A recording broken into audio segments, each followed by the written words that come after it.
வகுப்புக்குள்ள போகும்போது ஜென்ரலி குழந்தைங்க எழுந்திரிச்சு நிற்பாங்க.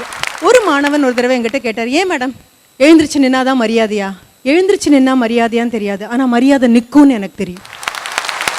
மிக அழகாக தாஸ்தோவெஸ்கியினுடைய ஒரு மனிதன் பிறந்தான் அப்படிங்கிற கதையை நான் இந்த சபையில சொல்லணும். அந்த ஊருடைய மிக கேவலமான மனிதன் பேர் எடுத்த அந்த ஆள் மிக மிக கேவலமான நபர். நீங்க சொல்லக்கூடிய தகாத, சமுதாயத்துக்கு ஒவ்வாத, தனி மனிதனுக்கு ஒவ்வாத, அறமே இல்லாத எல்லா விதமான கேவலமான குணங்களையும் கொண்டவன். காட்டு வழியில நடந்து வரான். அந்த காட்டு வழியில பிரசவ வேதனையில அட்வான்ஸ் ஸ்டேஜ் ஆஃப் டெலிவரி, அந்த துடிச்சிட்டு இருக்கக்கூடிய ஒரு பெண், அவளுக்கு யாருமே இல்லை. அந்த முள் புதருக்கு நடுவில் துடிச்சிட்டு உட்காந்துட்டு இருக்கா. காப்பாற்ற ஆள் இல்லை. யாரோ நடந்த ஒரு சத்தம் கேட்குது. அந்த பக்கம் எட்டி பார்க்குறா. பார்த்தா இந்த வந்துட்டு இருக்கான். ஐயோ சாத்தானே, இந்த நேரத்துலையா நீ வரணும்? என்னால் என்னை காப்பாற்றிட்டு ஓடக்கூட முடியாதே அப்படின்னு நினைக்கிறா. அவளால் எதுவும் பண்ண முடியாது. வரான், வந்து நிற்கிறான், இடுப்பில் கையை வச்சுட்டு அவளையே பார்க்குறான். பார்த்துட்டே இருக்கான். இது வரைக்கும் இந்த மாதிரி ஒரு காட்சி பார்த்ததில்லை. அவளால் ஒன்றும் பண்ண முடியாது. பிரசவம் என்ன நில்லுன்னா நின்றுமா என்ன? ஒரு நிமிஷத்துக்கு அப்புறம் அவனுக்கு என்ன பண்ணுறதுன்னு தெரியல. பக்கத்தில் போகிறான், காலை மடித்து உட்காடுறான்.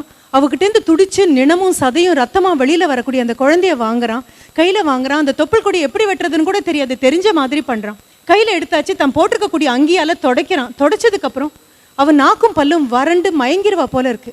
அந்த குழந்தைய அவகிட்ட கொடுக்குறான். அவளுடைய சட்டை பொத்தான்களை கூட அவளால் பிரிக்க முடியாத அளவுக்கு உடம்பு நஞ்சு போயிருக்கு. அவளுடைய சட்டை பொத்தான்களை விலக்கி மார்பகத்தில் இந்த குழந்தையை வச்சு கொடுக்குறான். அவனுக்கு தெரியாது, இது எதுவுமே அவனுக்கு பழக்கம் கிடையாது. ஆனால் நல்லவனா இருக்கணும் அப்படிங்கிறதுக்கு யாரும் ப்ரொபேஷன் டைம் எல்லாம் கிடையாது. கதாநாயகனும் கதாநாயகியும் அந்த நிமிடத்தில் பிறக்கிறவங்க, அவ்வளவுதான். அதனால தானே பிரேவரி அவார்டு கொடுக்குறோம். ஆக்ஷன் ஸ்டார்ட் அப்படின்னு சொல்லிட்டு ரீப்ளே போடுறதுக்கு நல்லதுக்கு வாய்ப்பே இல்லைப்பா. பிறந்தா நல்லவனா பிறப்போம், இல்லைன்னா இல்லை, அதிர்ஷ்டம் அவ்வளோதான், விட்டுட்டு போயிடணும். எடுத்தாச்சு, மார்பில் வச்சு கொடுத்துட்டான். அப்புறம் நேர போகிறான். பக்கத்தில் இருக்கக்கூடிய ஓடையிலேருந்து கையில் தண்ணியை கொண்டு வந்து அவள் வாயில் ஊற்றிட்டு அவள் தலையை தடவி கொடுத்துட்டு குமிஞ்ச தலை நிமிராமல் போயிடுறான். தாஸ்தோவெஸ்கியினுடைய இந்த அழகான கதைக்கு என்ன பேர் தெரியுமா? ஒரு மனிதன் பிறந்தான். ஒரு என்ன வேணும்னு சொல்லுங்க.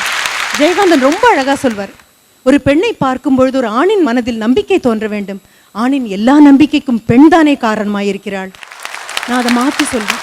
ஒரு மனிதனை பார்க்கும் பொழுது இன்னொரு மனிதனின் மனதில் நம்பிக்கை தோன்ற வேண்டும். மானுட இனத்தின் எல்லா நம்பிக்கைகளுக்கும் ஒரு மனிதன் தானே காரணமாக இருக்கிறான்.